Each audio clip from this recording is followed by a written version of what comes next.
everyone will please stand for invocation. I pledge allegiance to Commissioner Owens for the leaders and invocation. Let us pray. Gracious Father, we are blessed to be here with you today, Lord. We sense your presence. Lord, we thank you for your guidance over our community and our county, Lord. Father God, we just pray that you be with our decisions tonight and you give us clear vision and discernment. And we ask these things in our Savior's name. Lord, we lift up our brother Henry Jordan tonight too, Lord. We just pray, Father, that you will give him a peaceful, restful night, Lord, and he and his wife will be blessed. And we thank you for all these things in the name of our Lord and Savior, Jesus Christ. Amen. Amen. I pledge allegiance to the flag of the United States of America and to the republic for which it stands, one nation, under God, indivisible, with liberty and justice for all.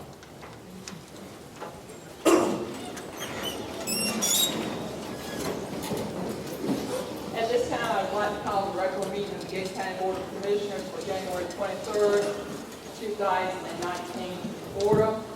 We do have a quorum. Commissioner Jordan, had informed us he could not be here, and as usual, Commissioner Freeman comes in the nick of time. So we thank you for coming, Ray. Fashion, collection. And at this meeting, we do not have any minutes because this is the second meeting of the month. We do that on our first regular meeting of the month. Before you is an agenda. Is there any adjustments to the agenda as printed? Yes, number 6, the school calendar resolutions from Gates County Board of Education. Okay. Under new business. Yes.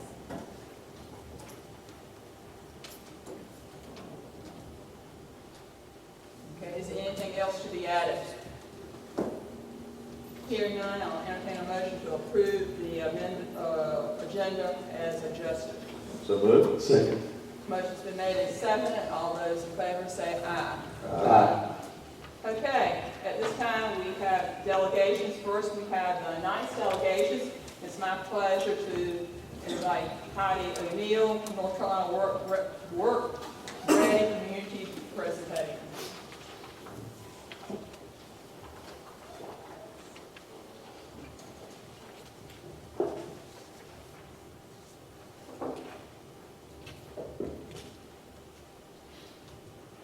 You might have to bring it down a little farther. I'm really short. Hello, everyone. How are you doing? So, I'm Heidi O'Neill. I am the NC Works Outreach Coordinator. I work for the Northeastern Workforce Development Board. Thank you for having me tonight. I'm here to talk to you all about Gates County being on the path to become an ACT certified work-ready community. Many of you are probably already familiar with what a work-ready community is. This effort's really been fueled through our close collaboration with Natalie and then Ann Harrell at Gates County Schools, and then also we've been working closely with COA. So why consider becoming a work-ready community? Many of you probably recognize the name ACT just from being in high school. They are known to most people for the college readiness assessment test. But that's just one small aspect of their work. So ACT Work Ready Communities Initiative is a national effort. It's led by ACT to provide a framework for states, regions, and communities to build an economic development, community-based approach grounded in certifying counties as work ready. To achieve work ready certification, counties achieve goals by individuals in the workforce earning an ACT National Career Readiness Certificate, or a CRC, as you'll notice it notated on the slides, and businesses recognizing, preferring, or recommending the ACT CRC for new employees. A community becomes eligible when all the goals have been met, and it's met at CRC and business engagement common criteria. The ACT WRC recognition means that a county company has a system in place to provide employers irrefutable data that it can deliver a quality workforce with skills and employers. So the purpose.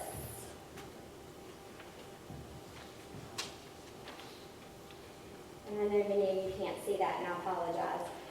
Certification opens the doors in many aspects to audiences that will benefit include employers, both current and future, and job seekers at all levels. So as you'll see, the benefits of becoming a certified work-ready community will demonstrate the employability of local labor pool to prospective and existing firms, to gain tools to organize stakeholders around work readiness, to receive grants possibly to enhance local workforce agencies, and to strengthen the link between economic development and workforce development.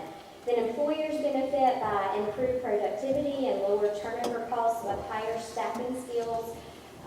It applies to employers across all sizes and categories, and locate business in highly skilled region with strong talent pipeline. And then job seekers benefit because there's increased placement odds by earning this credential. It's stackable and it's honored by many employers, and it has great access and affordability of employment services. So how do we get started in our county? It's a county-based application, and the core element is the career readiness certificate. So individuals earning this credential and businesses recognizing this credential are the core elements. So it starts with a stakeholders committee. So as you'll see on here, the stakeholders would be a representative from the Chamber of Commerce, a representative from Economic Development, elected official, education representative, a community college representative, and a local workforce development representative. So Work Ready Community provides a connectivity for all workforce development efforts via a common county level initiative. So as you guys, and I know, I apologize, you all don't have the sheet that the commissioners have in their packets, but in your board packet, there's a sheet that looks like this, and it just gives us at a glance our goals. So there's 3 elements in a work-ready community application that they're going to ask us about. It's graduation rates, CRC goals, and businesses' understanding of the CRC. And as you'll see, for our CRC goals, our goal for Gates County, ACT, set a goal for us to have 108 folks take the CRC. We have actually had 445 folks take it, so we've met that goal already. We've also met, I'm going to skip business commitment real quick and come back to it. We've also met the graduation rate goal. So to be a work-ready certified community, we have to have a 4-year graduation rate of at least 94% or a 4-year graduation rate of at least 75% with an average increase of 1% over the past 5 years. And we've done that. So as you'll see at the bottom, our average annual increase calculation is 12%. For 2017 and 2018, Gates County had a 93% graduation rate, which is excellent. So the only goal that we need to achieve as a county is that we need one more business to recognize the CRC. And when we ask a business to recognize the CRC, all they are saying is, yes, I see its value. We're not asking them to require for new employees to take the CRC. We're just asking for recognition. That's all ECT is asking for. So we just need one more business that has 5 or more employees to agree to recognize the CRC, and we'll be ready to complete our application. So here's a glimpse of North Carolina, just so you can kind of see where we are. Of our 100 counties, we have 62 that are participating. And for our workforce board, of the 10 counties that we cover, we have 3 counties that are already work-ready certified. Those are Chowan, Clemens, and Washington County. Terrell County's and Hyde County, they are pending certification. And then once we submit our application, we'll be pending certification once we get the one business. Here's just, Natalie asked me several months ago, exactly how is all this calculated? So I just put this up here, so just to give you a reference. Gates County, based on the population, is considered a small county for ACT. So as you can see, there's the percentages of how the goals are calculated.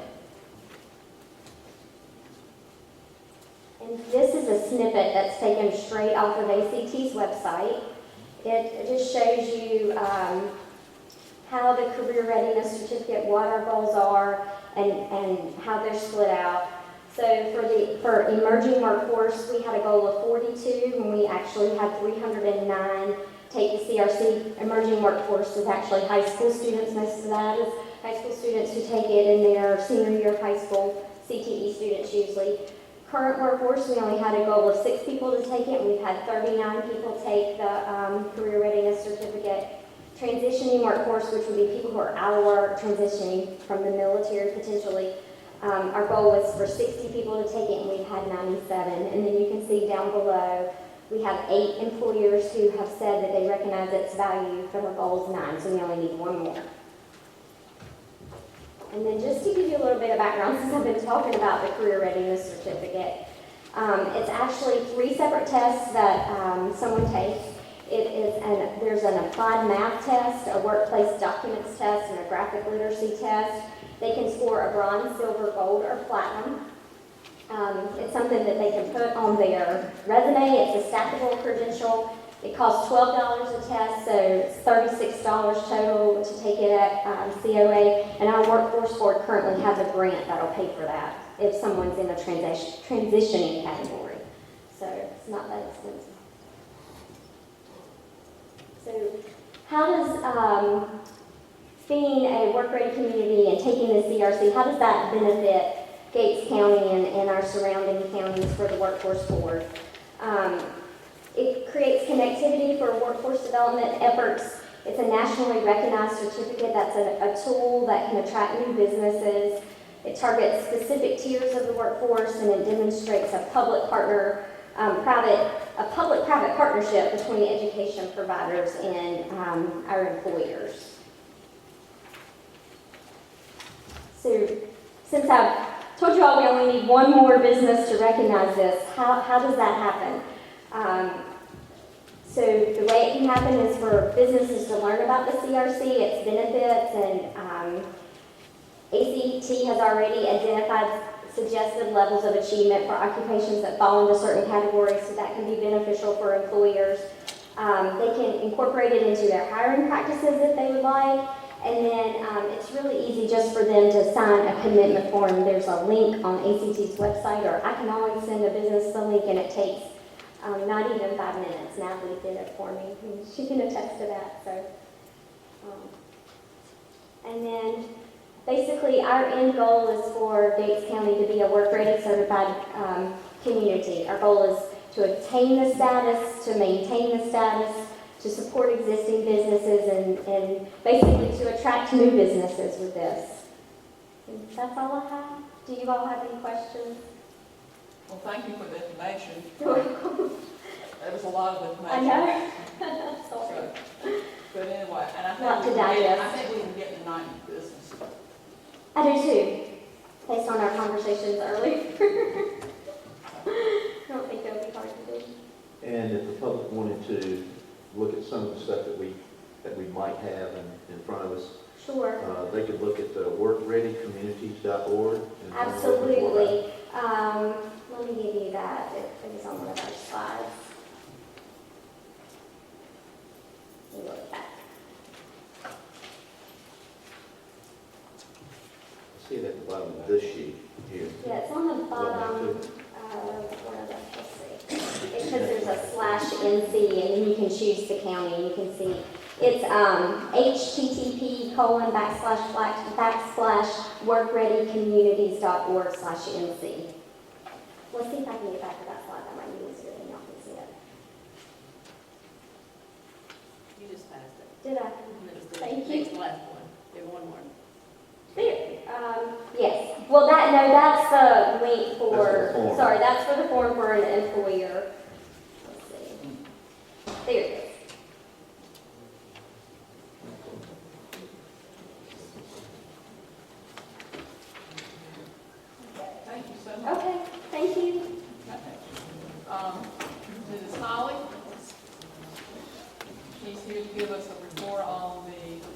Gates County Community Child Protection Team report for 2018. Ms. Holly, for those of you who do not know, is the director of the Department of Social Services. Nice to see you tonight. Good evening, Chairman Hoffler, Gates County Board of Commissioners. I have the task of presenting the Gates County Community Child Protection Team's annual report according to North Carolina General Statute 7B 1406. And at this time, I would like for the Gates County CCPT members that are present to stand.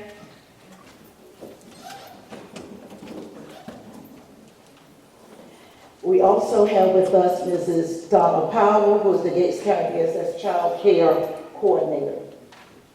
Thank you.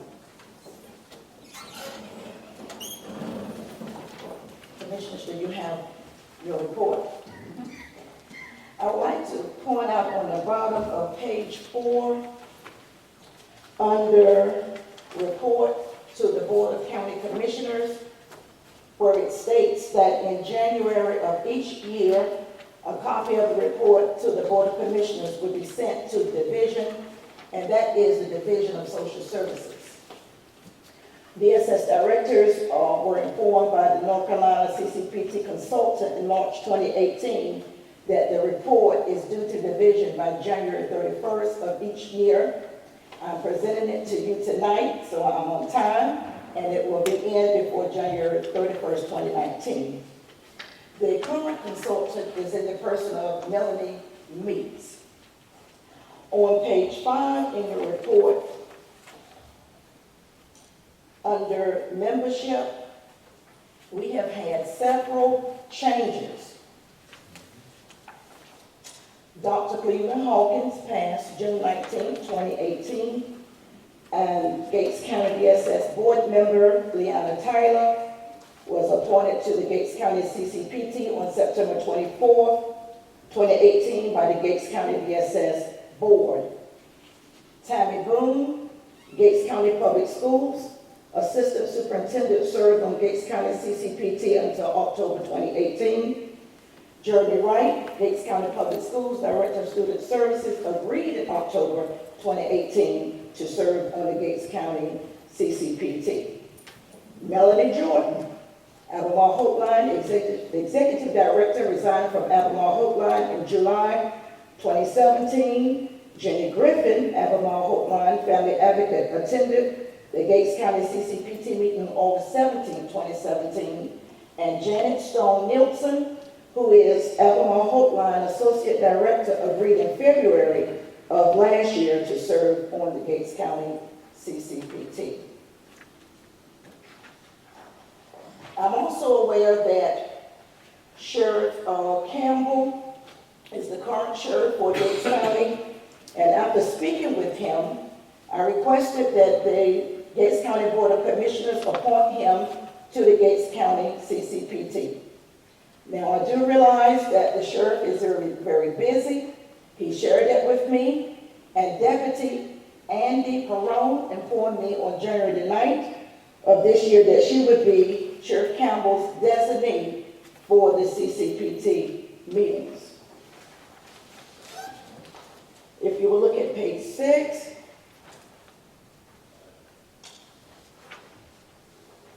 it's documented the Gates County CFPT chairperson mentioned during the Gates County CCPT-CFPT meeting on November 15, 2018, that North Carolina General Statute 7B 1407C4 allows a representative of a local child care facility or Head Start program to be appointed by the Director of the County Department of Social Services.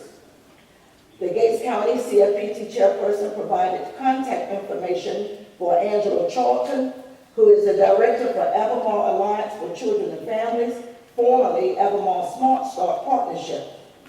The NC CCPT consultant stated that Angela Charlton would be a great choice to fulfill the North Carolina General Statute and would be a resource for Gates County. Angela Charlton accepted the invitation on December the 19th to serve on Gates County's team. Sheriff Campbell and Angela Charlton's name should be listed under membership in the report to this board next year. North Carolina General Statute 7B1407 reads, in addition, a local team that reviews the records of additional child fatalities shall include the following 5 additional members. 1, an emergency medical services provider or firefighter appointed by the Board of Commissioners. And tonight in the audience is Chief Stormy Buds. A district court judge appointed by the chief district court judge in that district. A county medical examiner appointed by the chief medical examiner. A representative of a local child care facility or Head Start program appointed by the DSS director. And a parent of a child who died before reaching the child's 18th birthday to be appointed by the Board of County Commissioners. And we do have a parent representative on the CCPT. On January 9, 2019, Chief Stormy Butts informed me that Cameron Butts is the Chief Medical Examiner for Gates County. On January 14, Karen Riddick, who is the Gates County Child Fatality Prevention Team Chairperson, informed me that Cameron Butts is appointed by the Chief Medical Examiner for Gates County when she was certified as a medical examiner. And this is how it's documented in the CFPT review guide. So on that note, Cameron Butts will be listed under membership in the next report to the Board of Commissioners. On page 6, and I'm just about done, type and number of cases reviewed by CFPT. And I'm always just a little emotional and very happy when I get to this part of the report, because it's a wonderful feeling knowing that there was no child fatality referred to our team by the state of North Carolina to be reviewed in 2018. And I believe that speaks volumes with all that is going on in the nation, where you have children that are abused, neglected, and they die by the hands of caretakers or by those that are supposed to be looking after their well-being. And I can say in Gates County, we are rural, and during my tenure as a supervisor, director, and tonight we have our child welfare unit here, Supervisor Phyllis Parker, and the social workers. So that means there was no decision that we made in 2018 or ever that has resulted in the death of a child. And I want to applaud them tonight. Because those of us that are charged with making those decisions, sometimes you go home wondering if you made the right decision, because it's on us.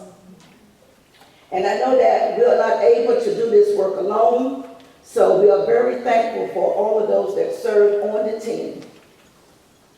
No fatality was brought to the attention of the DSS board or to this Board of Commissioners. Gates County was not in the media, not on the radio, not on Facebook, not on TV, because of some decision that we made that resulted in the death of the child. On page 7, next to the last paragraph, we left the need to advocate for psychiatric resident treatment facilities. And that is in regards to locations and distances in the state. When you're thinking about caring for children and protecting children and adults alike, you think about where is the resources. It could be tonight, it could be tomorrow, it could be any time that we could receive a call and we have to provide services to a family, and it could be for sex offender treatment, because you do have child on child. That is real as well. But then if that call comes at 2 o'clock in the morning, and this child needs some special treatment, and it's not available within a 50-mile radius, a 100-mile radius, 200-mile radius, it's real. That means that one of these ladies, and I could be in the bunch, that we would have to drive to make sure that that child is linked with the appropriate resources. So we're not asking for the commissioners to build some state-of-the-art mental health facility, psychiatric facility in the county. But if you're ever in a position to vote that there will be one a little closer, we'll take Greenville, right, ladies? A little closer than Raleigh, a little closer than Asheville and Wilmington and Charlotte, Concord, Pinehurst, and Durham. Sex offender treatment for both adults and youth, Hillsborough, and again, Pinehurst. Maternity homes, Raleigh, High Point, Fayetteville, Greensboro, Charlotte, Wilmington. So I just want to put that out there. We're not asking you tonight to try to bring that in the county, but if you're ever in a position to have some say, how can we get one closer, we definitely will appreciate it. On page 8,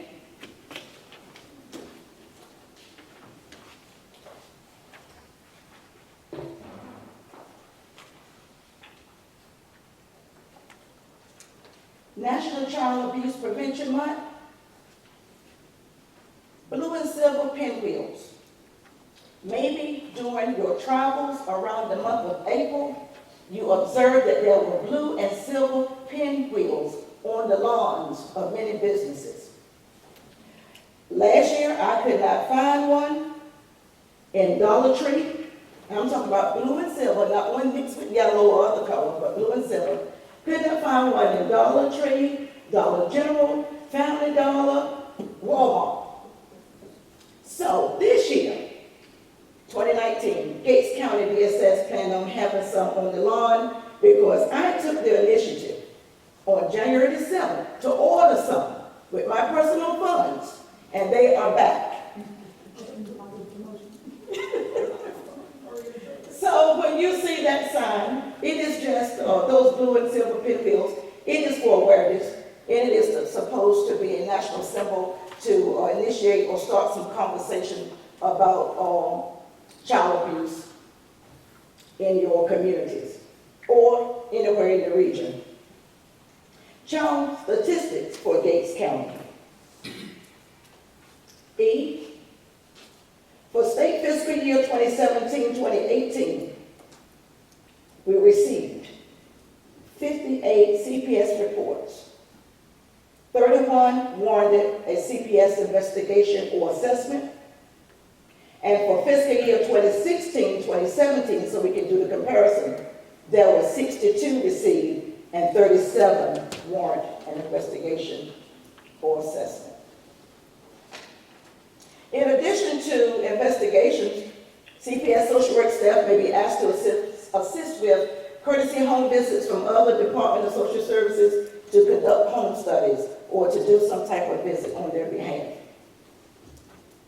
Now, if you will take a look at the last 2 pages, I'm going to ask Social Work Supervisor Parker if she would be so kind.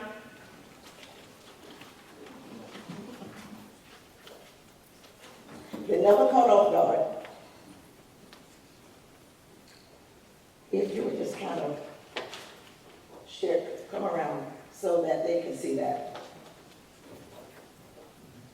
There was a discussion among the Gates County CFPT members on May 17, 2018 regarding the printing of 11 by 17 posters, flyers that could be displayed in the schools and other locations as a form of outreach awareness. Poster topics include stand up against bullying, be kind, speak up, drugs and the body, it isn't pretty. The posters were ordered in 2018. I received some from our CFPT chair on December the 19th, and the DSS child care coordinator, who's with us tonight, Mrs. Donald Powell, and her supervisor were so kind to deliver those posters to our child care providers on January the 15th, 2019. Someone may ask, well, how many child care providers do we have? Do you want to answer that, Mrs. Powell? 7 in our county. We have 7 child care providers.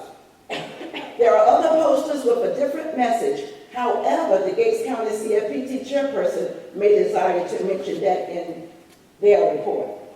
The last page in the report is a copy of an article from the Gates County Index regarding opioid abuse forum held on March 8, 2018 at the Merchants Mill Pond State Park Visitors Center.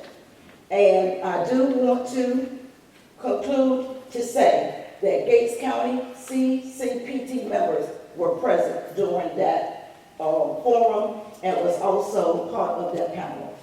Any questions? It's very interesting and it's very wonderful that we had no child fatality in county. And hopefully we can continue that for 40 years. Thank you. And I have a question. Yes. You were around page 5 talking about ME appointing and stuff. Was that stuff that got added in after it got to us? I didn't see that. Where you at? You were talking about Cameron was appointed as the ME for the board. Was that was after this, so that's why That it is wasn't in correct. there? Okay, That is correct. There was some conversation regarding the membership. gotcha. Because I noticed one of the recommendations, I was reading this the other day, it says the commissioners can appoint up to 5 designees for the board. Looking on page 5 at the current membership, do the commissioners not have any appointees to this board right now? You do. You have, of course, the sheriff. You have the parent representative. You have Chief Butts. Let me see. And also, I want to say Billy Wynn. I want to say. Gotcha. I was confused. The first time I've seen it, I Yes. was looking at who's required, Yes. and then I saw that, and I saw the team had a recommendation, Yes. for additional, so that's, thank you. Yes, you're welcome. Thank you. Thank you for your report. And continue, I will look for the little silver pendulums. Yeah. Are they going to be at DSS or in? DSS, on the lawn. Thank you. Okay, next I believe it is Valerie Root with Gates Partners for Health, 6-month checkup. Good evening. Good evening. I usually have all these people here, so this is exciting to be able to report to Gates County citizens. I see some of some of my meetings and events. Okay, well, I passed out my report to the commissioners, and I kind of like changed the format style. So this time I gave you a list of our scheduled meetings and events and activities for the year. As we go down our monthly events, of course, the commission meeting, the diabetes support group, Alzheimer's support group, cancer support group, and also the opiates and substance abuse community action forum, which are partners which meet on the first Saturday of each month at 10 o'clock at the Gates County Library. Every other month, we have the adult aging and task force, the pitch, which is the faculty-free coalitions and the healthy food coalitions, and then also the commissioners meet at the night meeting at 7 o'clock. That's the one that I normally attend.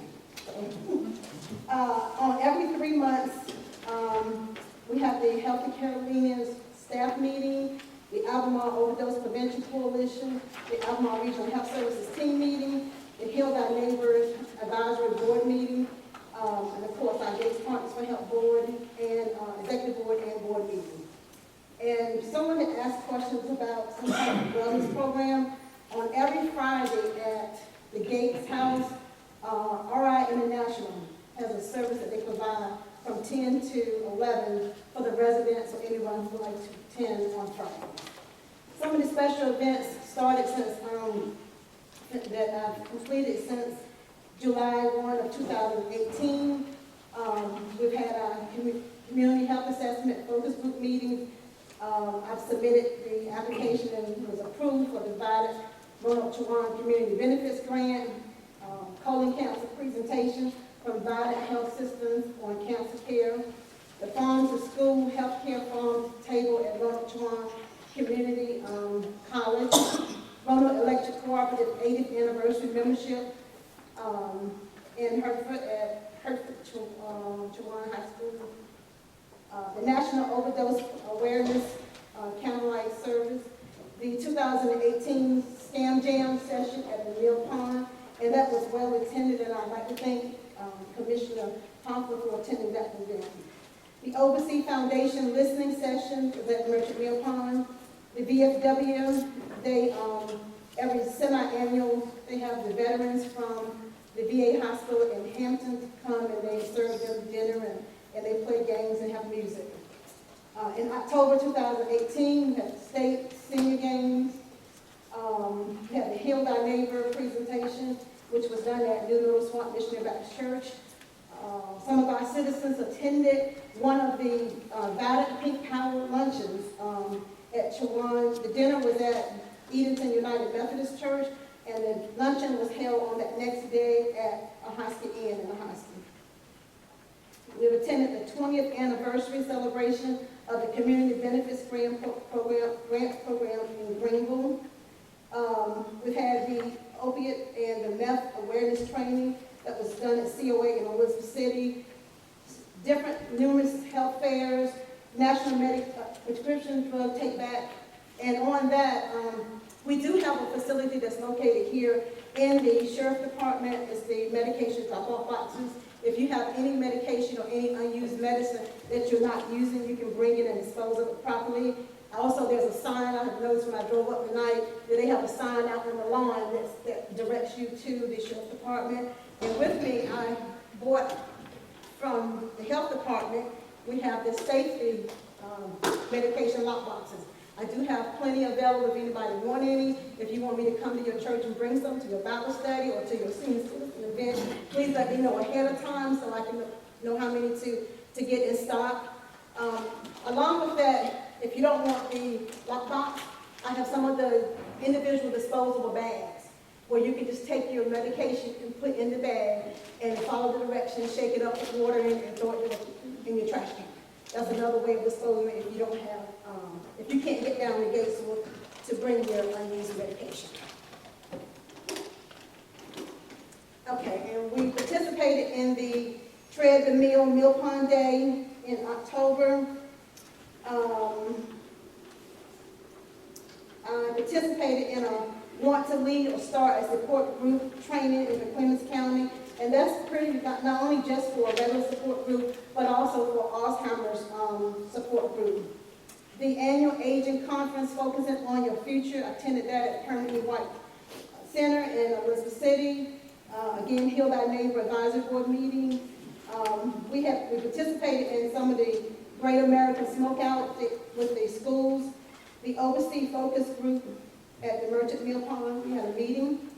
Valiant Chowan Hospital 7th anniversary reception. I did attend that. That was on a Sunday afternoon and very well attended.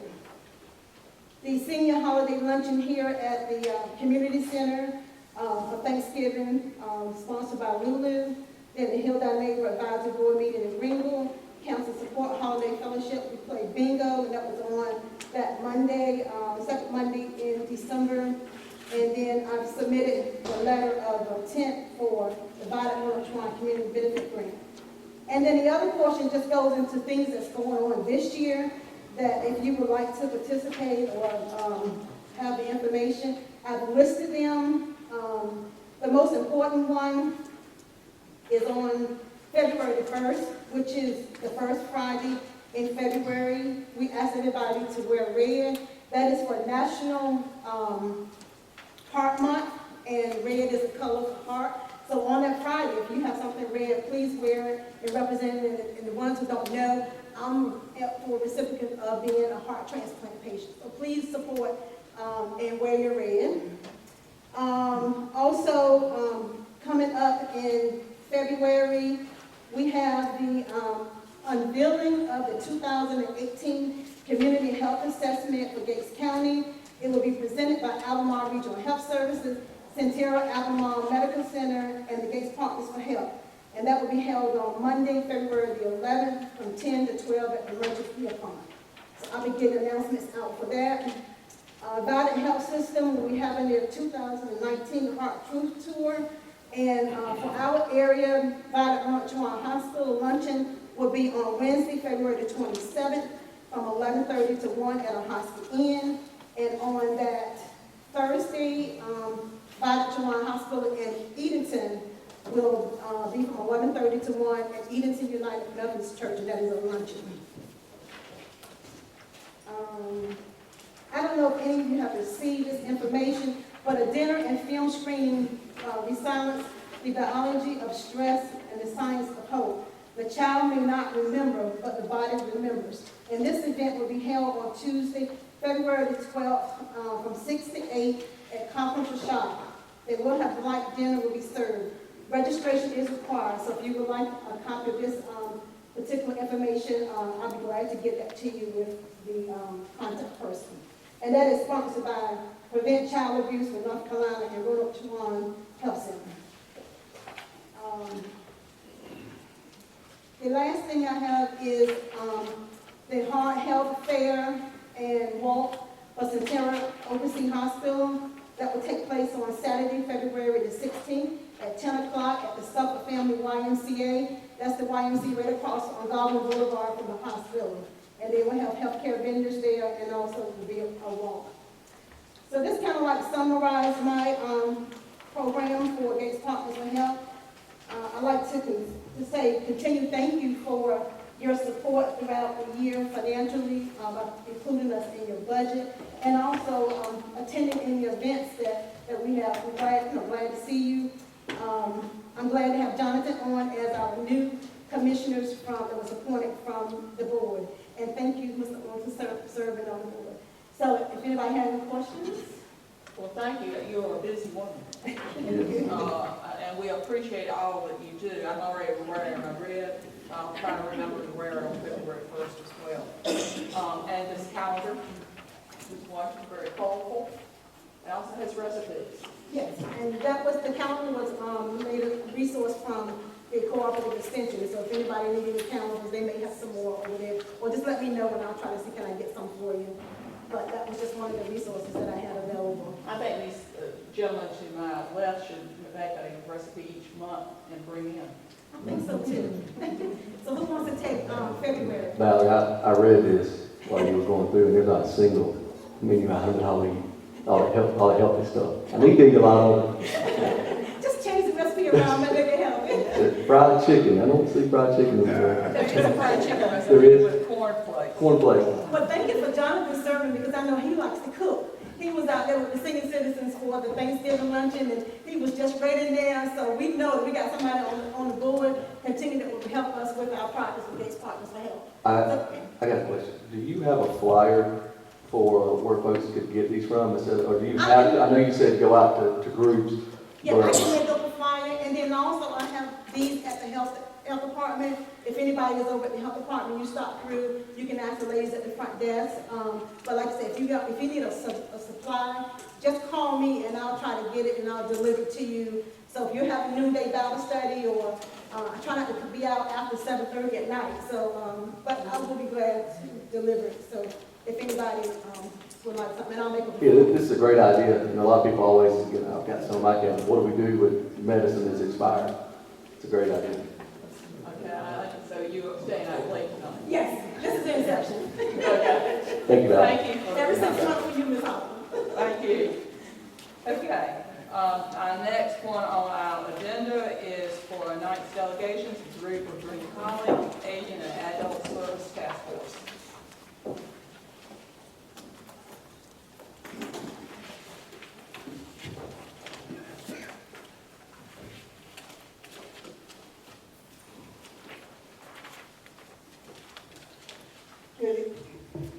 I'm tall. Good evening. I'm here to follow up from your day meeting representing the Senior Center Committee and the Gates County Adult Aging Task Force to continue the conversation dealing with the North Carolina Neighborhood Grant and the omission of the Senior Center. And at the day meeting, you wanted to continue the conversation after you all had conversation. So the one question that we're still looking for a concrete answer on is the reason that the senior center was not included in the grant. And before we start, I'd like to take time to recognize people in the audience. This topic is so important to the community that New Hope Baptist Church preacher canceled Bible study so their representatives could be here to share their opinions and hear discussion about the senior center. And others are here too that are not part of New Hope. So thank you for coming out tonight, and thank your pastor for doing that. So my question was, what were the reasons, since you said it was not included in the grant to make it a strong grant, what were the concrete reasons why it was not included in the grant? I think you answered the question. The consultant said that he thought it would be, that we might not get a grant at all.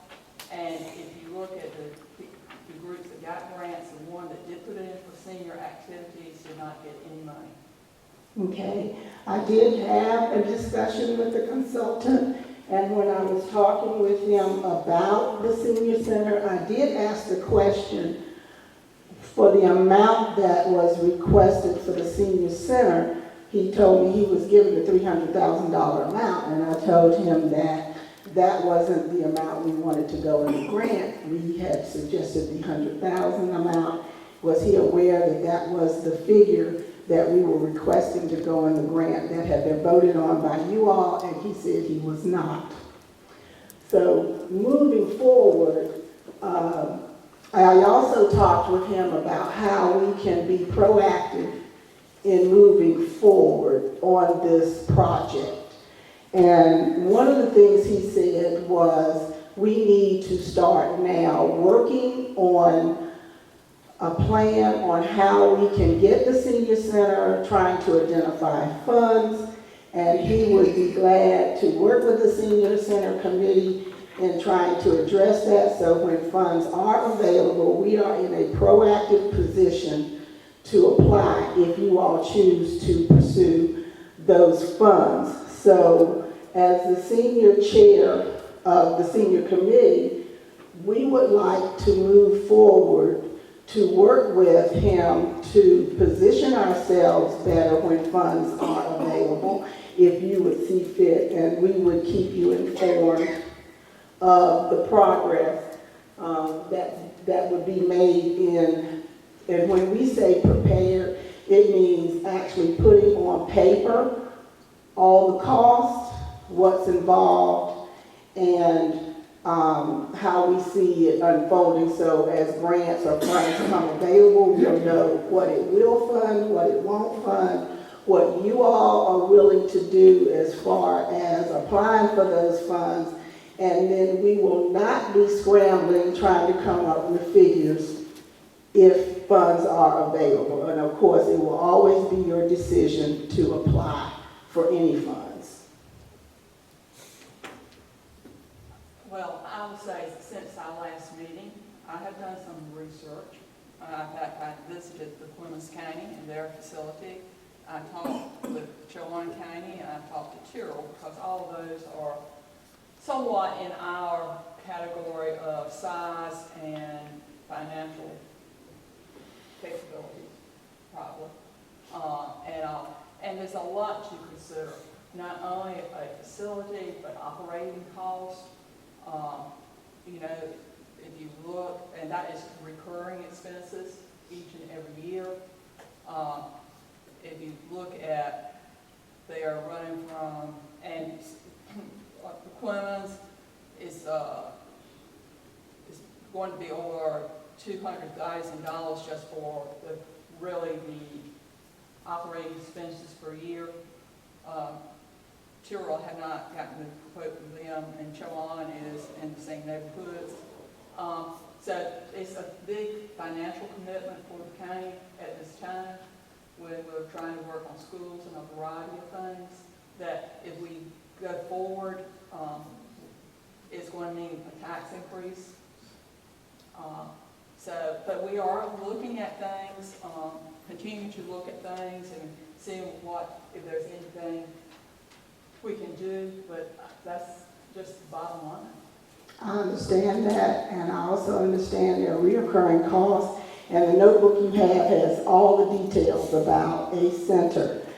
But the position that we're at is, do we not do anything and just hope money falls out the sky and says, well, you can apply? Or do we prepare ourselves so if we are at the position where we feel like we want to move forward with reoccurring costs, we are ready to get those funds that are available to assist us with any funds that we might put toward that.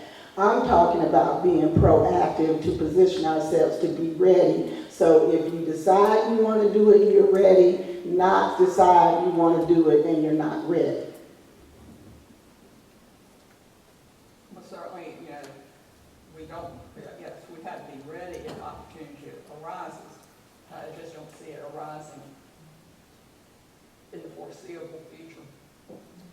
And it might not, but but I at will least say we would this. be ready. What we're talking about is, can we go ahead and have conversations with the grant administrator on how we can prepare ourselves to be ready? So at whatever time you are ready to decide you want to do this, we are ready. So you're not appointed by us. Well, I'm trying to be transparent on what we would like to do. So if it's fine with you all, we will move forward in talking with the grant administrator, and we will keep you informed on everything we find out. I'm just, I know you don't oversee our committee, but we're a team player. And we appreciate that, So certainly. I'd like to add that it's always good to be ready.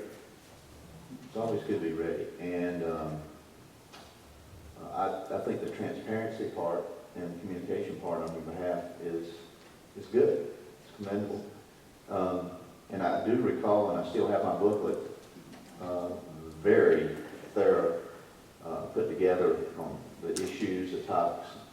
So I would say, and I'm just speaking as one commissioner here, I like the idea of being ready. We talk about, from time to time, we talk about 5-year plans and 10-year plans on, schools and things like that. So that's what you're talking about, but you're not talking about that far down the road. I understand that. So I would say, as one commissioner, just bringing up discussion, that if we were going to be ready, then certainly we would want to, I would think that what your group would do would take the facility that you had in mind, the old dental office, and actually have a plan for, this is what we'd like to see changed in that room, and get proposals for the cost, things of that nature.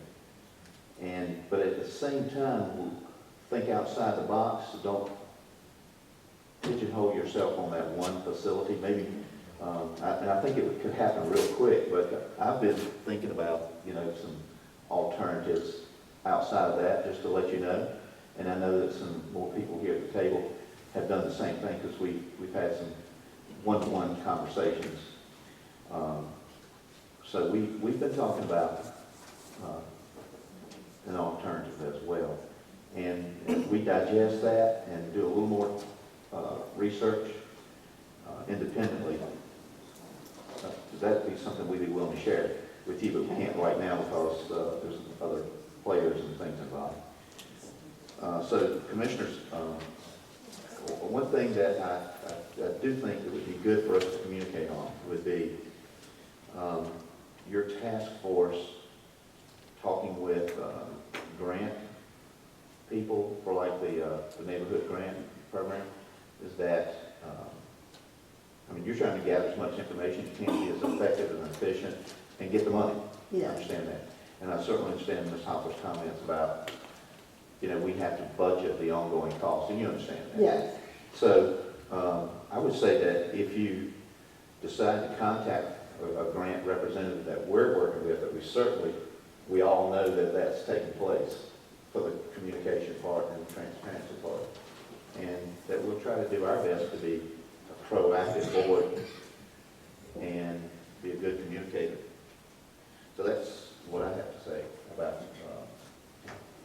Okay, I mean, that's fine, and as you well know, I'm an out-of-the-box thinker myself from the 33 years of working for the county with the programs that were out of the box for this area and the funds found to help support them.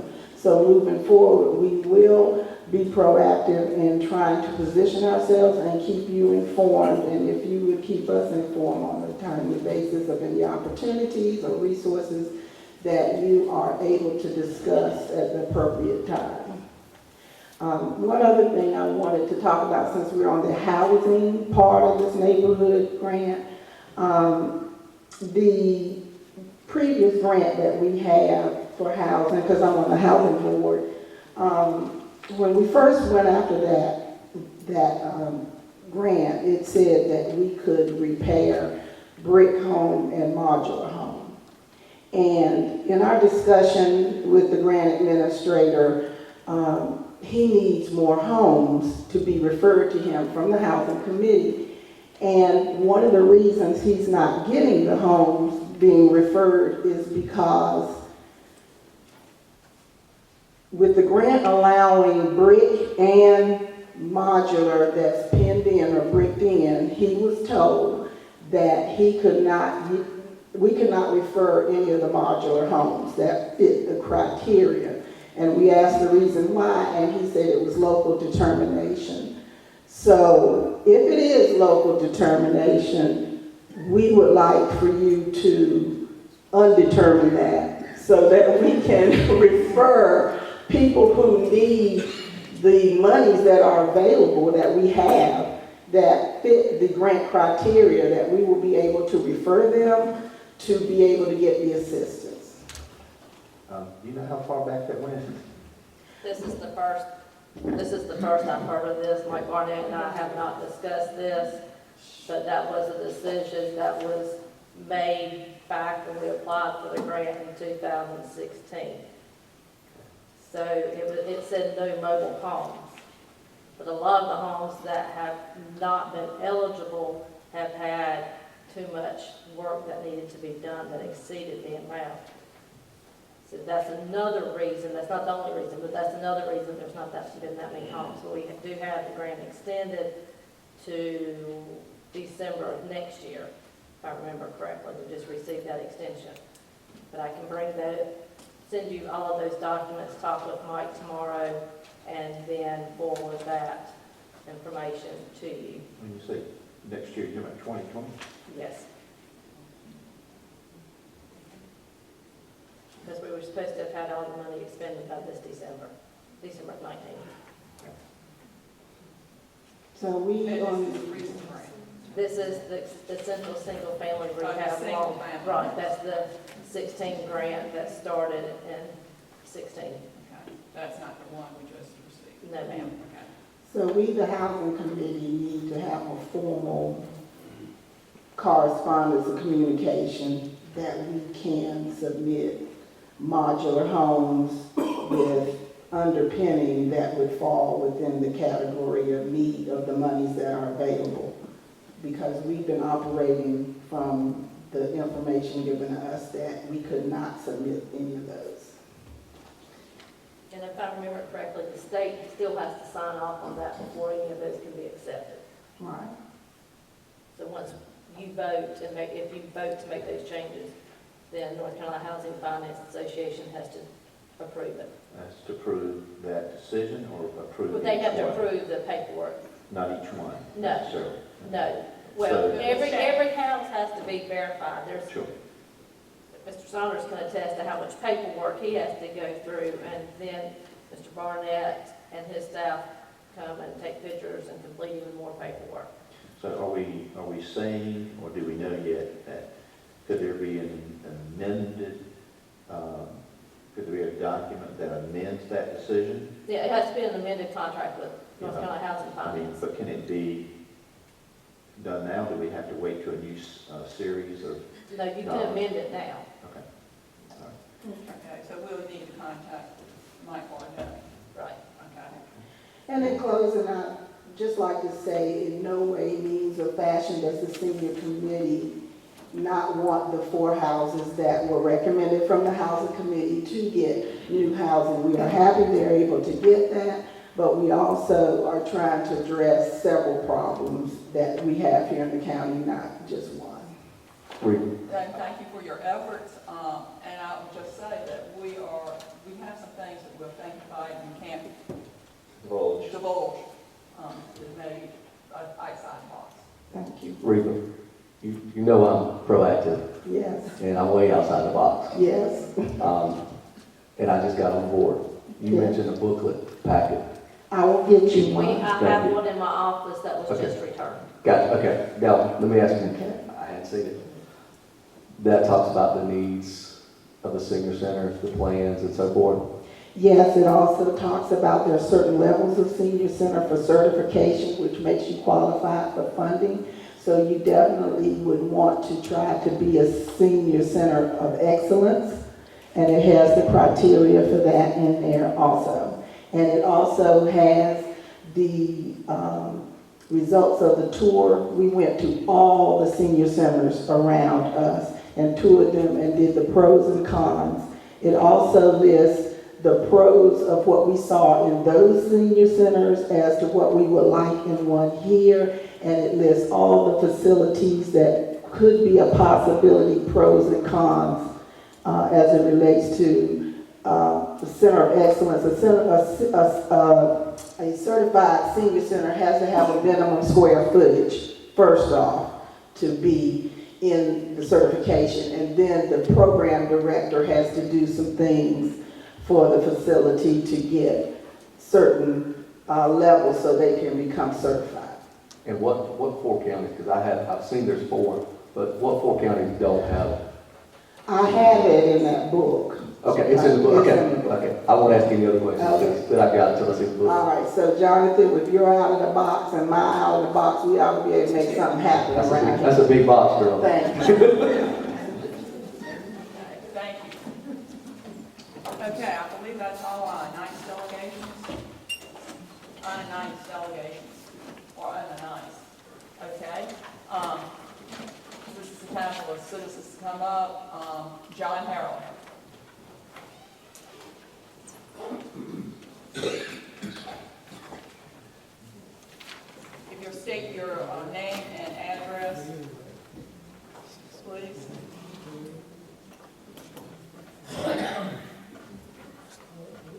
Hello, my name is John Harrell. My address is 1670 Highway 137, York. Hello, Madam Chairman. Commissioners. My subject is real simple, beavers. They're becoming more of a nuisance, and the farmers are paying the price. Not to mention DOT, who has a lot of problems with the roads. The beaver have a tendency to stop up the culvert pipes and flood, low-lying areas and all. What I'm suggesting is that we can do like some of the larger cities or some of the counties and hire someone to deal with the nuisance problem of the beaver and the groundhogs. Groundhogs are not as problematic unless you own horses. Then they threaten the horse, break a leg or something. But what I suggest is that we talk to the North Carolina Wildlife Resource Commission. They have a training program, that assists in preparing someone to be a damage control agent. But right now, the USDA has one person working 5 counties, and we're one of the 5 counties. And it's a lady, by the way. Her name's Monica Brown. And on my property, she did catch a couple of beavers, so she knows what she's doing. But I think 6 more come to the funeral. But anyway, what I'd like for you to do is talk to some of the farmers, talk to see if it's something that would benefit the county. In the times of storms, when we have hurricanes, unless our drainage ways are open, we run the risk of having roads that are impassable, and it could really create a major problem. I talked to Mr. Brian Saunders over at the Soil and Water Department thing earlier, I think it was last week, but he agrees with me. We're getting more of them, we're not getting less of them. But consider looking into it and see if it's practical to hire someone to just address the problems in our county. Well, thank you. I know it is a problem, and it is clogging up the drainage toward the swamps. I know where 2 beaver dams are right now, but very Union. They are a problem, and they're not going away without some persistence. And I thank you so much for your time and listening to me. Okay, thank you, sir. James Sears?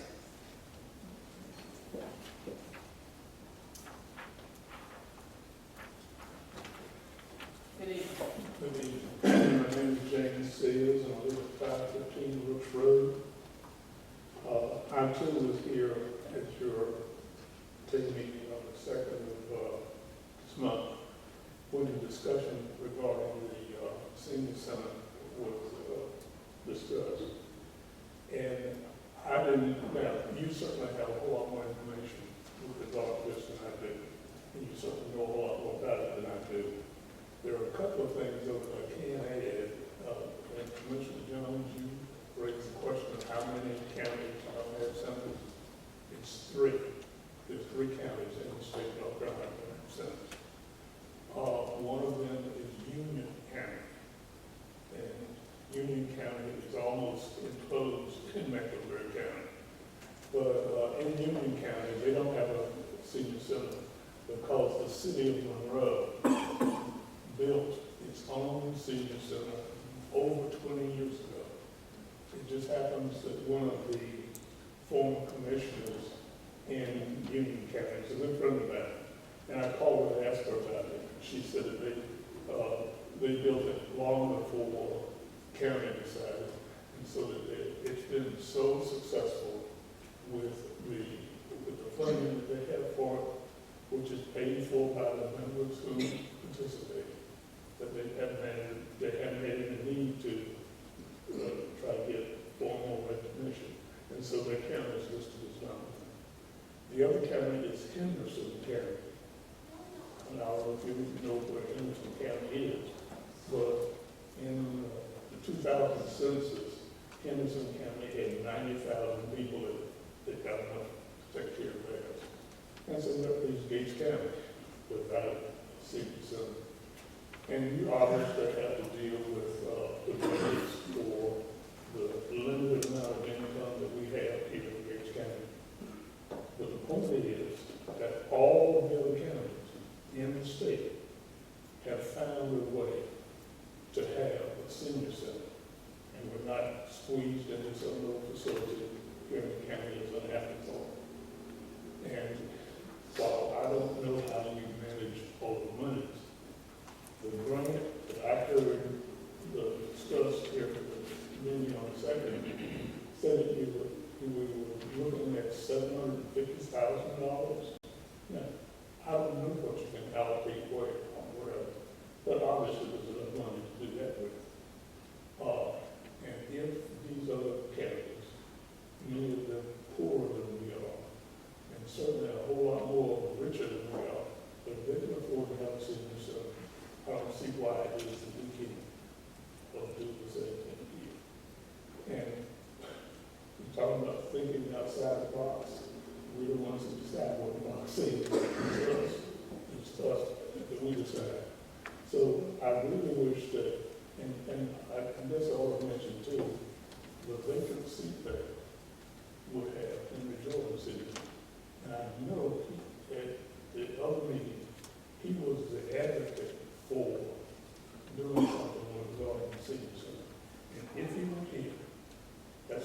insane. He knows that boy is insane. And we know about his health challenges that he has. Well, that's what it is that we're about. So all I'm gonna say is, figure out, you the commissioners, you're the ones that we elected to serve us. You figure out how to do it. Thank you. Thank you, Mr. Sears. Okay, Robert Williams. Good evening. My name is Robert Williams. My address is 119 U.S. Highway 158 Bridges West. I came to you as a concerned citizen of the county. I'm not on the task force, but I've also been experiencing over 25 years dealing with senior centers in the areas of Beaufort County, Washington County, Terrell, Hyde, Shawan, Bertie, as well as Hertford County. And my thing here is that, I served as Dean of Virginia Education and Workforce Development at Ronald Shawan and also Small Business Center. And I too saw all these small counties like Hyde County, Terrell County was on the ground floor of those counties when they came up, put together their programs, and the community college added a great deal to that by offering application programs and computer programs. Matter of fact, I think Hertford County right now is looking for a computer instructor, and Murfreesboro and Hostel right now are getting someone's coming in, they volunteer their services.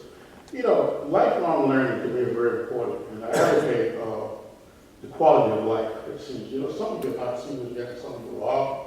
But you're going to come to that point, and it's kind of sad to say to yourself that you've been around this whole area, and you're the only county, you represent your county, that you cannot tell someone emphatically that you don't have a place for them when you get 65, 55, 65 years old. And you know that you have helped other people to develop their dreams, their aspirations, but you have not done yours. I know doubt itself, operates budgets and grants and whatever. I realize that. But somewhere in your finite mind, from the 70s to now, think about this. I've seen seniors forge relationships, develop relationships with one another, especially after spouses passed. When they finally went to senior centers, I see people who had this kind of problems with this shaking and all, and they got in ceramics class and they petered out and they became productive citizens. I've seen even in this county, there was a bus driver in Sunbury, I don't know his name, and he used to do so much in Washington County until we were such supportive. After they kicked us off, and we would go to Williamsburg to the pottery, and they'd have lunch together. They would just sing songs, and if you have never been on one of those trips, we could understand it, how seniors mold together. But take a visit down at your senior citizen center that you call the community center on a day, and look at what you have. People just come in to get a bite. But what other activities do you have for them beyond that point? There's no place to store their equipment, their supplies. So, and then think about you in the senior center and your children, grandchildren, Christmas time, you're able to make an Afghan scan, or you're able to do some arts and crafts with them as a gift. How happy you are to be able to get that. And those gifts really are more treasured than the gifts you buy at the store. So I just encourage you to think about this. And you don't have to reinvent the wheel. As I said a few minutes ago, you have a place already. All you have to reconvert. You just need someone to take the old plow or the mule or whatever you call it, just take the ropes and pull it. You have to have vision.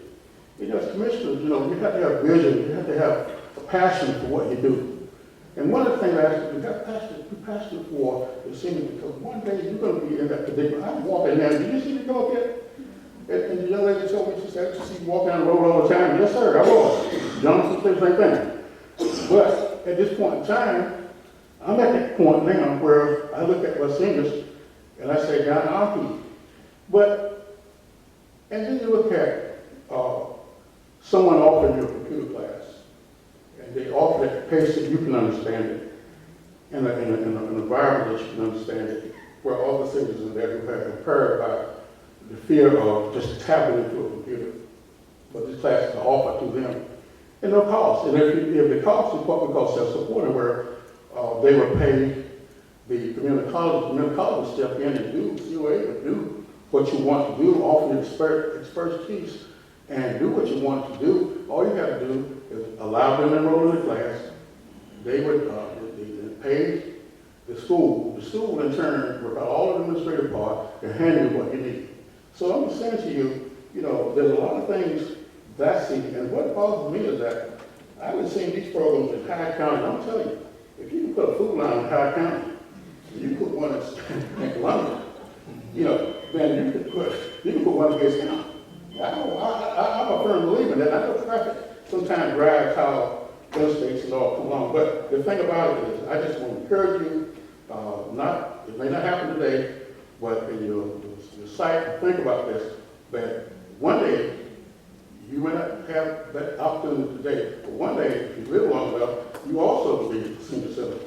So you just think about it. And when I was training nurse assistants, always got the best instructors for them, because guess what? One day, if I ever need a nurse assistant, I will make sure that nurse assistant is qualified.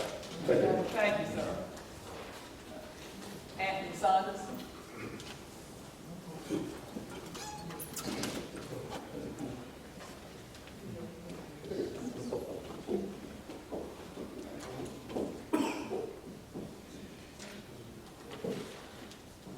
Anthony Saunders, 798 Wellington Road, Gates, North Carolina. 61 years old. I've lived in Gates County for 61 years, I guess. I have three things that I want to talk about real quick, but a quick response to Chairman Hoffler and Chairman Hoffler. I'm a little disappointed that we would put costs ahead of our senior citizens. There's several projects, I understand, school and all that. But a lot of money is being poured into this direction. This way, for the building down the street here, I think some of y'all was the old courthouse. We put a lot of money in there, and that was one of my remarks. I serve as the housing coordinator, and I've been there a couple of years now, and a few of the board members are here. I'm the person that goes out to these homes and have to do assessments. And it's very hard when you have to walk away from a family basically telling them, we can't help you because you live in either a single wide or you live in a modular home, or whether it's undependent, not undependent. The policy that we go over in our board meetings on fourth Monday of every month, they're the things that we have to discuss. Commissioner Jordan is very instrumental in, he served on our board also. But something needs to change. When we go home tonight, most of us will go, and if our house is cool, we'll be able to turn the furnace out, warm it up. A lot of people in town can't do that. Leaks around the windows, undependent out there. We need to sit down with the commissioners and look at our policy with the housing committee, and we need to make some adjustments. There's a lot of people out here hurting, and some people we can help, some we can't. Some homes require minimum repair, some require a maximum repair, but we need to be fair to these people. Just because these things have been on the books for years and years, that doesn't necessarily make it right. Couple of calls that I have received in the office, some people have concerns about the planning and zoning board, the fees. A couple of people have called and asked about the fees that are charged by the housing and zoning committee, not housing, but planning and zoning board when they have to bring their case before the board. They were asking, is it possible to have those fees possibly reduced in some cases? So a lot of times when you go there, the decision might not be in your favor, but you pay your money, and if it doesn't go your way, you still don't get your money back. That's what I'm concerned. All those double wides and single wides that I have on the list, and Ms. Holly was touched on some of that earlier. Couple of questions on my answering service was people wanted an update on the courthouse, status of the courthouse.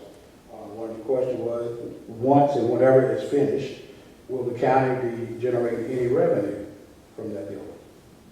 So again, as housing coordinator, I'm asking you guys, let's sit down and look at our present policy with the housing committee. Natalie spoke, and she's right. The gentleman named Mr. Barnett, Mike Barnett. People are calling me, people who have come and filled out applications that we have turned in, we talked about. And in that communication between the board and the county manager, this gentleman, Mike Barnett, he comes out and does the same thing I do. He'll come out, take pictures, do his assessment. But we need a quicker turnaround. I know it's a long process for some of them, but we need a quicker turnaround because when these people that have filled out applications and in 2 or 3 weeks, they call us back, what's the status? I can't tell them, but I don't know. Ms. Larson probably calls you on a number of cases, people who are calling and saying, what's the status? So all I'm saying is, the housing committee, let's sit down and look at some things that we might can tweak. I know we're not going to be able to help everybody, but I still say there's some money, some funds somewhere. If no more than putting a roof on people's houses. One of the things that we do now, houses, whether houses, double wide, whatever, we try to put a tarp on a house. They might not can afford the whole roof, but if you put a tarp on it, at least that'll stop that from raining in a person's house. There's some of the things that we try to do. We don't have all the funds to do it, but that's something that we started with the housing committee. So please, let's sit down and talk about it. And you don't have to respond to any of this tonight, but just get back with us because we need to sit down. The citizens here in the county they need help. And I know Ms. Hoffer said again about, we got schools coming up and all that, but senior citizens have been here for a long time. And it's time that we kind of help them a little bit more than what we're doing. Thank you. Thank you. And I know there are different programs to help with itemizing with different requirements. And okay, is anyone else? That was on there was one on the list. Okay. Okay, we're moving on to new business. First item is appointment of the Governor's Volunteer Service Award Coordinator.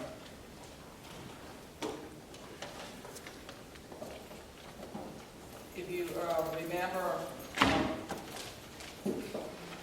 that the governor each year does a volunteer service award for county.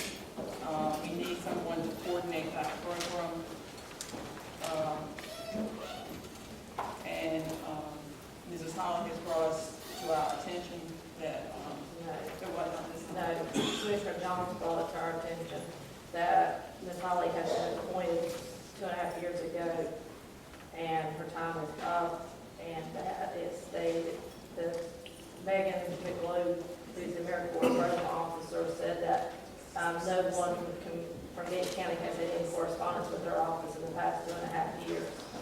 So you do not have to have a coordinator for the county. That is optional.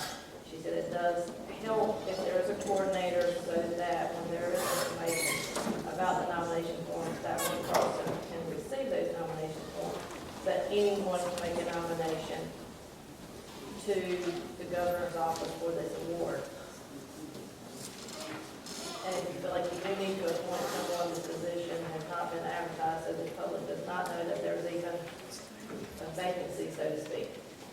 Madam Chair. Yes, sir. I actually reached out to Property Extension Director, knowing that, seeing Melissa's info, and knowing as a past medallion winner from the state of this award, Cooperative Extension is heavily involved. Rita was the coordinator. Helen has had communication in the past, emails back in September of 17, and asked for more information from this lady, she said today. My recommendation would be we ask Helen, your Property Extension Director, if she would like to do it for a couple of years, and she would appoint her to that position. If that can be done without, being advertised. I can see you're looking at me, if this does not require an appointment from the commissioners, so that's up to you. It has nothing to do with the county, anybody. Yeah. Well, And I know Reba, and I mean, well, we understand how it's worked in the past, and if Helen is willing to do it. she wants to follow back up with Ms. McLeod. But it would be, that would be my recommendation, that we've got somebody that it heads it up. You need one centralized person. We need somebody to head it up, to get out the information and get advertisement or get an article in the index. Well, they provide a template to the director. No, because I know about it. That would be my recommendation to the board members. Well, it fills the void and the need, and Johnson reached out to her, and she's familiar with the dynamics of it. And we don't have to advertise, I would say, just take advantage of that person. And reading this too, it appears that, that's what happened in the past. There in our notes, it says it was appointed, but I don't know if we really need to appoint. Is that correct? Correct, she said that the understanding is that you do not have to appoint. Even if you have someone appointed and I wanted to make a nomination, I could make it by myself. Right. And not have to go through the coordinator. Okay, it'll be more of a contact person. Right, that's right. I think she's a good choice, and we're all know.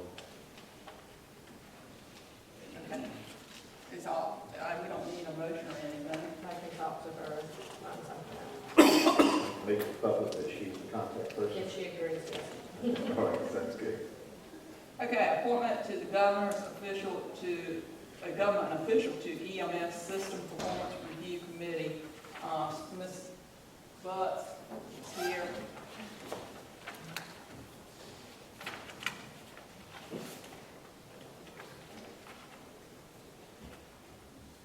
Any questions? I really don't have anything to say about it, and I wasn't looking for necessarily an appointment when I sent you the information. I was just making you aware, this is a general statute that's been in place for a long time and just not been used actively. And the Office of EMS for the state is ramping this up. They just updated the document. I gave you the finalized draft of their guidance document tonight. They're working on a standard sheet that'll go with that.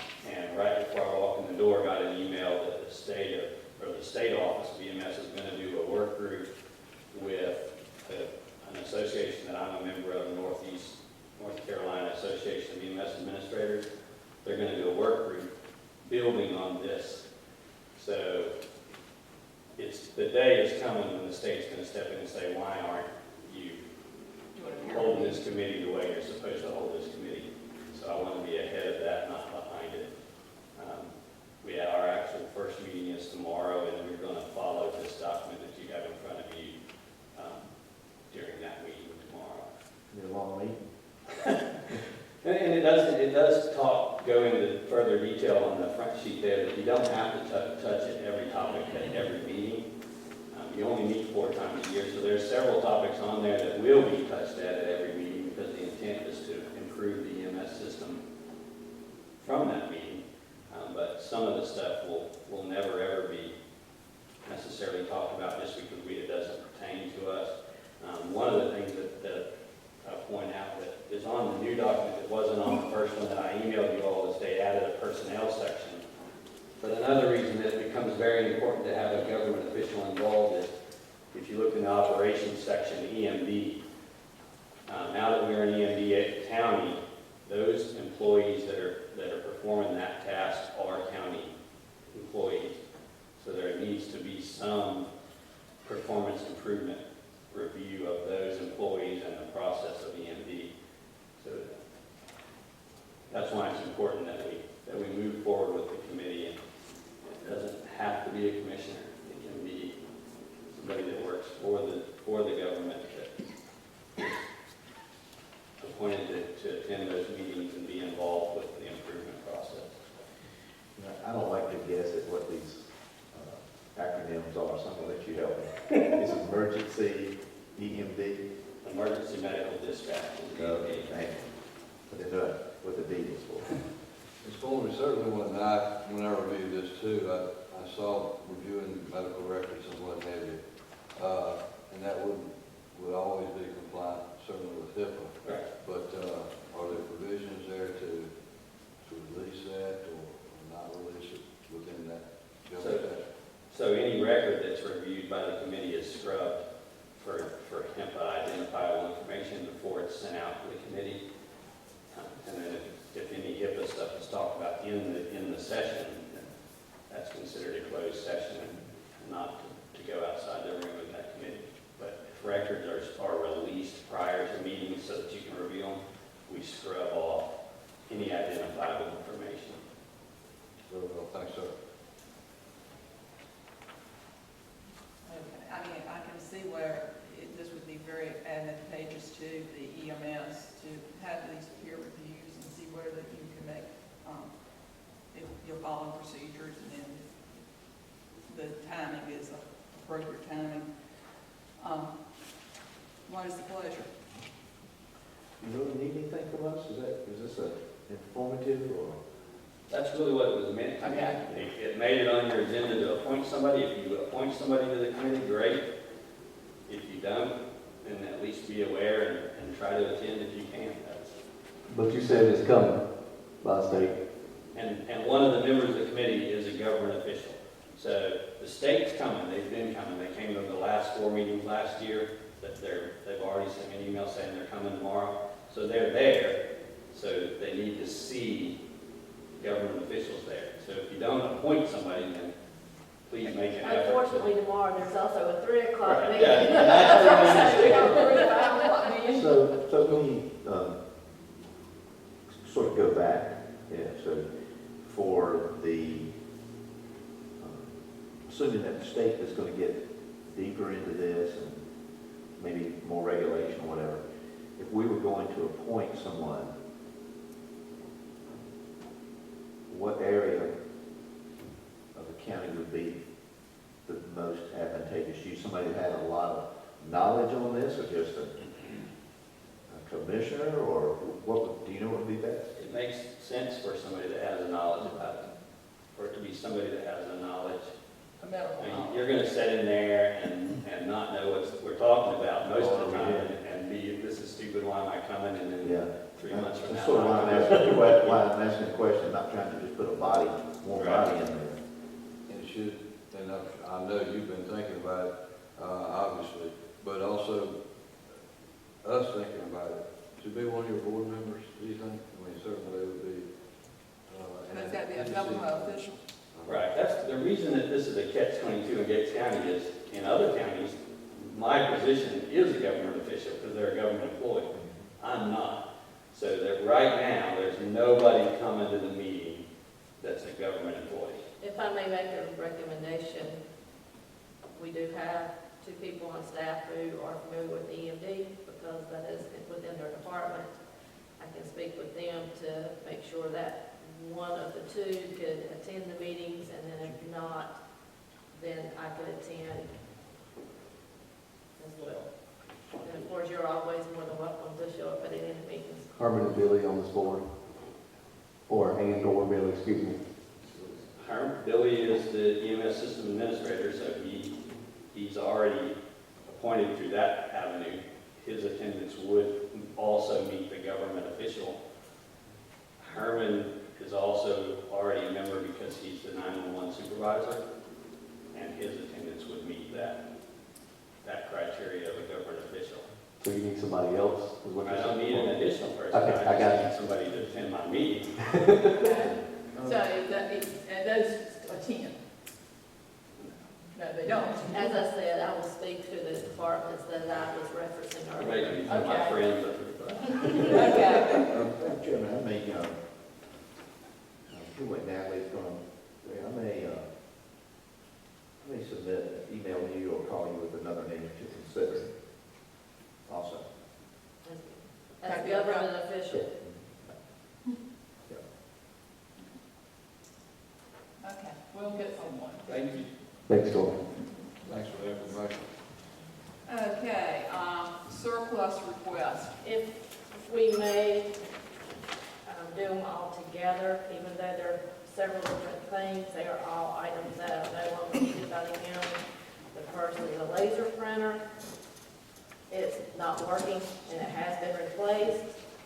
There are also 3 vehicles that we wish to sell. 2 of them are just no longer in use. One of them is no longer in use. One of them has, I think it was engine problems, and then the third vehicle has major issues with the engine computer and what they call the ECU module. Please don't ask me what that is, I'll be honest, I don't know. We took it to have it looked at because of the mileage, but the cost is far exceeds the value of the vehicle. And we recommend that all of them, because of the condition of the vehicles and the condition of the printer, be sold on gov deals with no reserve. Okay, you've heard what the recommendation of the county manager was on this government surplus for printing the 3 vehicles. Do I have a motion? Now, you said that you felt like it was okay to do them all together? Yes. Well, we've got the, just for the public's knowledge, we have had these in our possession. We see the factors that are used to determine disposal of them, and they all make sense. The things are worn out. So I make a motion that we approve these requests for surplus disposition documents before us tonight. I'll second that, Madam Chair. Okay, a motion's been made and second to put the printer and the 3 vehicles on gov.deals to be sold with no reserves. A motion's been made. Any additional questions? Hearing none, all those in favor say aye. Aye. All those opposed. So all those can go to surplus.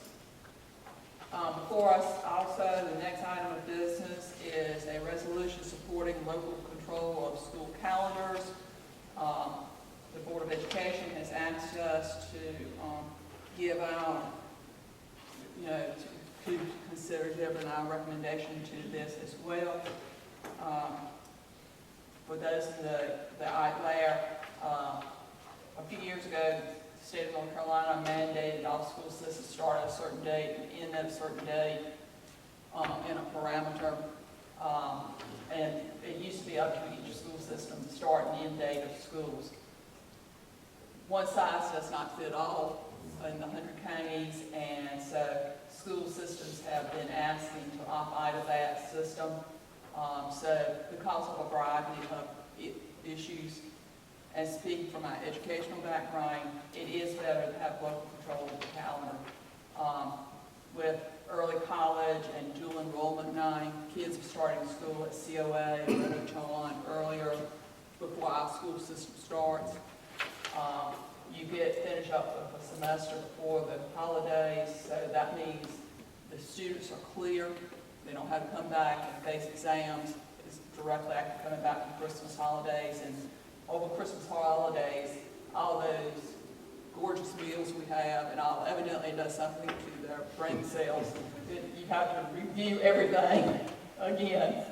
And it really does. It's just easier to finish up before Christmas semester, and then when you come back from Christmas, start a new semester with that.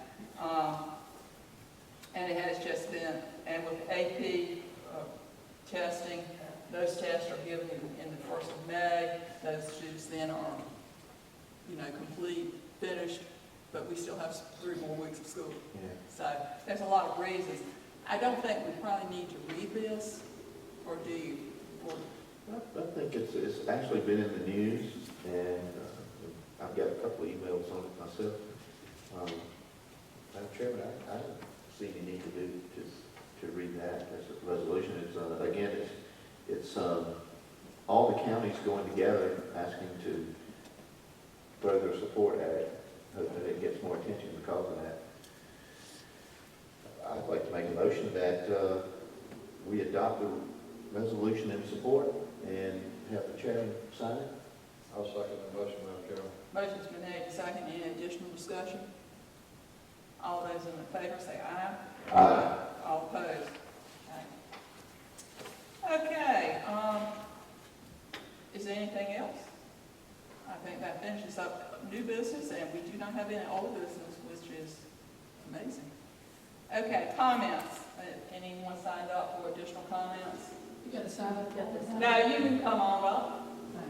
Ms. Nichols, how are you?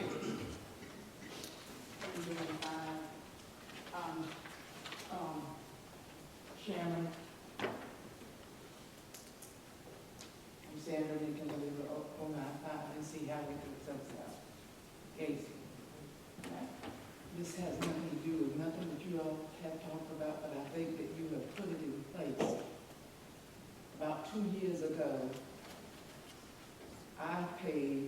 $100 for my mother to have an old barn burned up.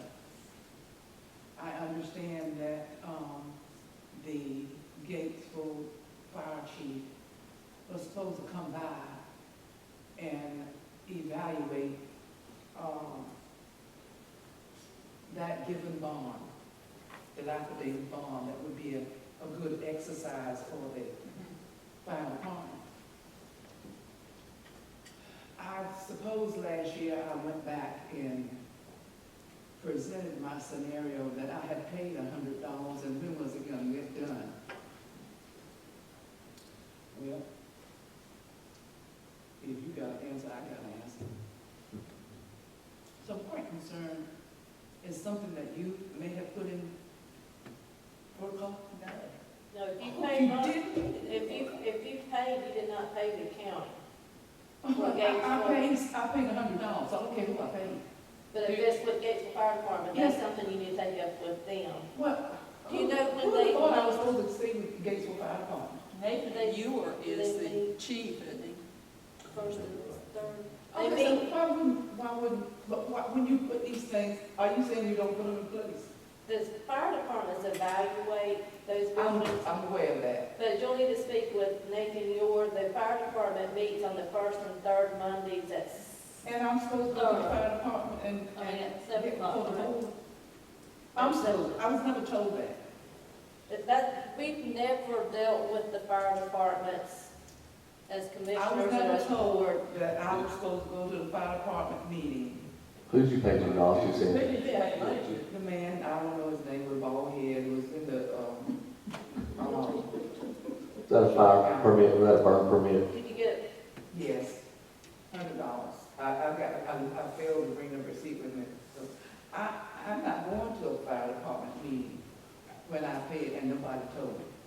I thought that's a part of it. The Y'all fire make department, y'all make me sound crazy. no, you're not. Ray's in the fire department. Yes, ma'am. What happens, it has to be approved by the state too, so it's sent in that it's gonna be burned.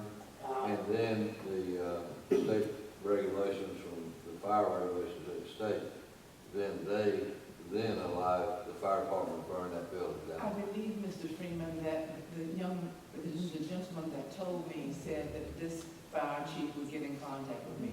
He has yet. And I was never told about going to a meeting, which I don't want to go to a meeting, excuse me. Well, I don't think you had to go to the meeting, it's just that, That's right. It's- Sandy, I must have been at the bottom of the list, because that's been 2 years ago. if you'll give me your phone number, Oh, I'll, 357. well, I'll reach out to the chief after the meeting, if you're okay with that. I'm a fine. Thanks. but, Ms. Nichols, it's not, that doesn't, we'll see what we can do, but it's not under our, Right, it's not under us, but what would help? I'll call Nathan after the meeting. I thought y'all had something to do with it. Thank you so much for that. Okay, but thank you for bringing us attention. Hopefully we can get this solved for you. Hopefully. Don't sneak out early though. Okay, we'll start with the commissioner's comments, starting down there with Commissioner Jones, I always have to go first. new kid on the block. Thank you, everybody, for coming tonight. Pastor Taylor canceling Bible study. You know, I said it earlier, Reba made the comment, bear with me. I'm still new at this, but I'm proactive. Oftentimes, we've been reactive, and I say we, that's the county, and bear with me. You know, I listened to Reba talk and preach about a senior center. Reba wants money for a senior center. Stormy wants money for a new ambulance in case somebody passes out in here. He didn't have to get a volunteer to come out. You know, the school system wants money. Some people want money for better security for the kids. Fire departments want more money. They came to us. But you know, everybody wants more money, but nobody wants higher taxes. There's got to be a way, a happy median. You're never going to make everybody happy. My wife will tell you that very, very quickly. But I campaigned, not to raise higher, not to increase taxes, but for smart growth. Got to increase our tax revenue somehow. If we can come up with ways for smart growth, it will help a lot of these problems. And I say problems, but issues is a better word for it. Like I said, I'm new. A lot of questions have been given and presented to me because I'm a new guy. And younger face, as someone in the crowd said tonight. Give me some time. Thank y'all again, and I know some of you have seen this, but this Saturday, the Special Olympics in Gates County is having the polar plunge at Beaver Lake. And was that a laugh? It's about I made a challenge that a little bit of money was raised, $2,000, that I would jump in the very cold lake in a dress. And some of y'all have seen the advertisements down at the credit union. They raised over, some people in the county have donated a lot of money, and almost $2,500 was raised. So I went dress shopping yesterday at Miss Tony's Closet. So don't worry, there'll be pictures and video on social media come Saturday, and there'll be pictures up at the credit union next week. But if you don't have anything going on Saturday, come out, get breakfast, get lunch, support the Special Olympians. You know, people always say there's nothing to do in the county. Seeing those kids' faces, I don't get anything out of it. Last year I did it in a suit, and that suit had to get trashed. This year I'm gonna do it in a dress, and I don't know what I'm gonna do next year. But it's for the kids. I don't have any ties to Special Olympics other than my sister has cerebral palsy back home, so it's near and dear to my heart. I don't have any ties to the Gates County Special Olympics, but it hits close to home, and I appreciate what they do. But again, if you don't have anything Saturday, see me after the meeting, after Ms. Nichols gets done, give me her phone number. And thank y'all for coming out tonight. If you have any questions, concerns, call me, come to me. I'm happy to do what I can for everybody. Thank y'all. Thank you, sir. Certainly appreciate you bringing us in tune. I didn't realize you were coming out of the closet about dress. But that's all I heard there. I do appreciate everybody being here. Certainly bringing forward the discussions for our decisions. And those decisions are your decisions along with us, but we have to have those discussions in order to make. So again, thank you. It's good to see everybody, and thank you for your comments. It's refreshing to hear people come and share, like my buddy Robert and Williams and Mr. Sears. I heard what you said, and I thank you for coming out tonight. I hope, sometimes when it's not necessarily your topic, that you'll continue to come, and what you hear might turn out to be your new topic. So thank you for all your participation. I too would like to thank you for coming, and it's certainly nice to have a large gathering. We certainly are always interested in finding out what citizens think, and generally citizens will speak up very quickly, whether you're at the Dollar General or the post office or at church or wherever. We hear your concerns, and it's not, and I thank these gentlemen to my left. We take our job seriously. We try to come to the table prepared. We try to do our homework. And like Commissioner Jones said, it's hard. We can't please everyone. And we have to balance a lot of different things at the same time. We do, like I say, we do hear your concerns, and we will continue to study and see what we can do in all various areas that we have. I ask for your thoughts and prayers for Commissioner Jordan. We hope that he'll be able to be with us in February, and tonight was a cold night, windy night, so we hope that he will be here, but continue to keep him in your thoughts and prayers. And as I spoke to him tonight, I told him we certainly will miss his wisdom and knowledge tonight, and we certainly have. And just keep him and his family in your prayers. We do meet the first Wednesday Be the first Tuesday. First Tuesday in February. We're getting really Track. off track here. The first Tuesday in February of this year, for our next meeting. Please, I would love to see all of you back here. Keep us on our toes. And have a good evening and safe travels. Watch out for the deer. You need to have a motion. Okay, I need a motion to adjourn. So moved. Second. Motion's been made and second. All those in favor say aye. Aye. Okay, meeting adjourned.